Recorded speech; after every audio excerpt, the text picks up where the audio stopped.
এই আঁশগুলো তুলে ভালো করে ধুয়ে নেব,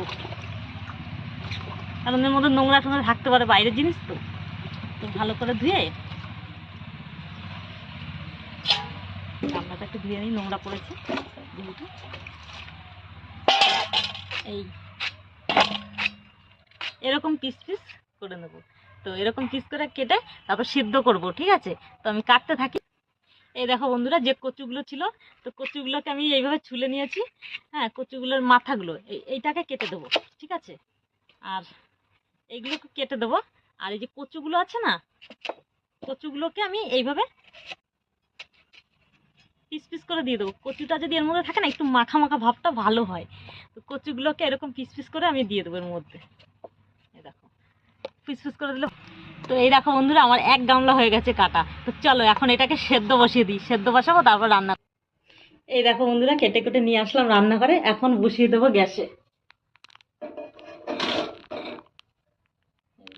বসিয়ে এই যে এখন ঢেকে দিই, একটু একটু পরে আবার দেখাবো। দেখি আমার কচুর শাকটা কতটা সিদ্ধ হয়েছে। এই দেখো, পুরো ফুমে গেছে, দেখেছো কত পুরো ভরে গেছিল, পুরো ফুমে গেছে। তো এবার এটাকে আমি ঢেলে নেব। এই দেখো, পুরো ফুমে গেছে। চলো এটার মধ্যে করে ঢেলে দিলাম।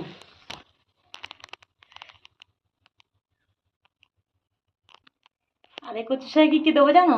রসুন থেতো করে নিয়েছি, পেঁয়াজ কুচি করে নিয়েছি, আর কাঁচা লঙ্কা দেবো, আর ফোড়নে একটু শুকনো লঙ্কা দেবো, তেজপাতা দেবো, আর পাঁচ ফোড়ন দেবো, দিয়ে ফোড়ন বসিয়ে দেবো। তো চলো, এই দেখো কড়াই আবার দিয়ে দিয়েছি। তো কড়াইতে একটু তেল দিয়ে দিই।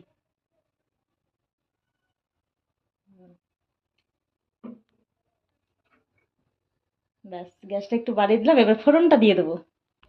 এই যে হচ্ছে পাঁচ ফোড়ন।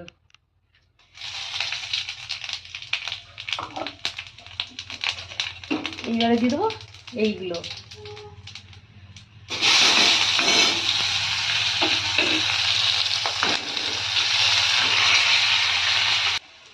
এই দেখো, এখন দেবো হচ্ছে হলুদ, তারপরে দেবো হচ্ছে নুন। নুনটা কি দেখে দিতে হবে, কারণ সেদ্ধর সময় আমি নুন দিয়েছিলাম। তো এখন এই মশলাটার জন্য নুনটা দিয়ে দিলাম। তো এবারে আমি দিয়ে দেবো কচুর শাকটা, এই যে সেদ্ধ করে রেখে দেওয়া কচুর শাকটাকে দিয়ে দেবো।